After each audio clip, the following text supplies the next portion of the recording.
মানবতা নাই, মানবাধিকার নাই, কিন্তু তারা সবসময় ইসরায়েলকে তারা আশ্রয় দিয়ে যাচ্ছে। এই আমেরিকা এবং জাতিসংঘের মদদে ইসরায়েল এই ভয়ঙ্কর খেলা মেতে উঠেছে। এই ফিলিস্তিনি জনগণকে ধ্বংস করছে, ফিলিস্তিনি ভূখণ্ডকে ধ্বংস করছে। সেই জন্য আজকে আমরা এই জাতীয় প্রেস ক্লাবের সামনে ফিলিস্তিনি জনগণের সাথে সংগতি জানাতে আমরা উপস্থিত হয়েছি। আমরা জাতিসংঘকে বলবো, আপনাদের আর কোনো মুখ নাই যে বিশ্বের বিভিন্ন দেশে গিয়ে যদি বলেন যে মানবাধিকার নাই, মানবাধিকার লঙ্ঘিত হচ্ছে, আপনাদের সেই বলার ভাষা নাই। কারণ আপনারা ফিলিস্তিনিতে ইসরায়েলের বর্বরতা আপনারা বন্ধ করতে পারেন নাই, বরঞ্চ আপনারা নিজেরাই অস্ত্র দিয়ে ইসরায়েলকে, এই ফিলিস্তিনিকে ধ্বংস করার জন্য আপনারা মেতে উঠেছেন।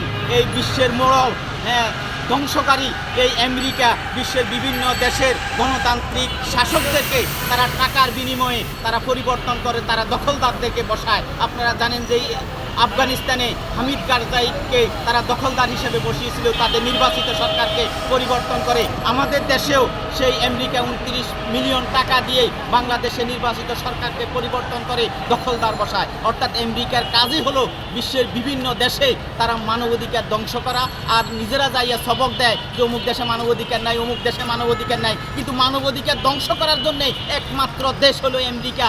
আর বিশ্বের বিভিন্ন দেশে তারা যায় মোড়ল সাজে, তাদের মানবাধিকার সংগঠনগুলোকে তারা পাঠায় যে অমুক দেশে মানবাধিকার নাই। আর মানবাধিকার ধ্বংস করার একমাত্র কারিগর হলো আমেরিকা। আমেরিকা যদি আর বাংলাদেশে আইসা যদি বলে বাংলাদেশের মানবাধিকার নাই, তাহলে তাদেরকে জুতা মারা হবে।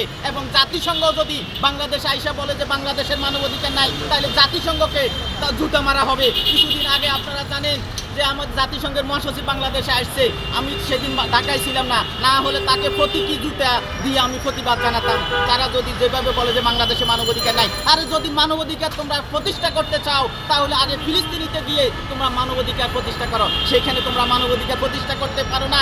যে তারা বাংলাদেশে 12 লক্ষ রোহিঙ্গাকে নির্মমভাবে মায়ানমার নির্যাতন করে বাংলাদেশে পাঠাইছে, তোমরা এই 12 লক্ষ রোহিঙ্গাকে মায়ানমার পাঠাইতে তোমরা সাহস করো না। সেখানে কি মানবাধিকার লঙ্ঘিত হচ্ছে না? কিন্তু তারা আমেরিকা এবং জাতিসংঘ তারা মদদে এই আমেরিকা, এই ইসরায়েল এই নির্মমতা চালাচ্ছে। ফিলিস্তিনি সাধারণ জনগণকে ফাঁকির মতো নারী শিশুকে গুলি করে হত্যা করছে।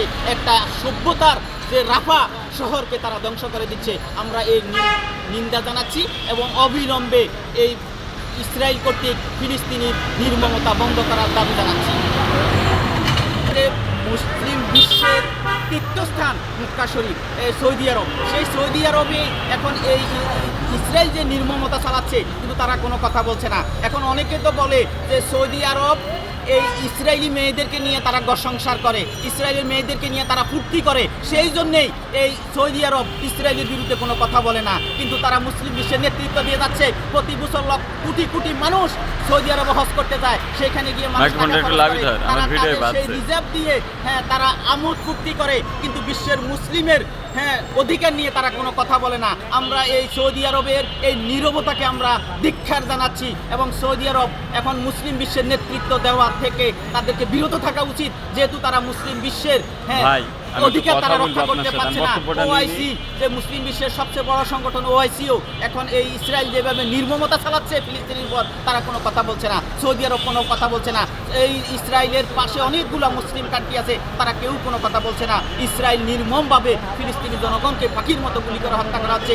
একটা শত বছরের সভ্যতা সেখানে ধ্বংস করা হচ্ছে। আমরা এর তীব্র নিন্দা জানাচ্ছি এবং সৌদি আরবের প্রতিও আমরা নিন্দা জানাচ্ছি। সৌদি আরব মুসলিম বিশ্বের নেতৃত্ব দেওয়ার কথা, কিন্তু তারা সেটা দিতে পারছে না। সেই মুসলিম বিশ্বের মুসলিমদের পক্ষে যদি একমাত্র কথা বলে সেটা ইরান। আমরা ইরানকে ধন্যবাদ জানাচ্ছি এবং ইরানকে বলবো আপনারা আরও জোরালো ভূমিকা পালন করুন।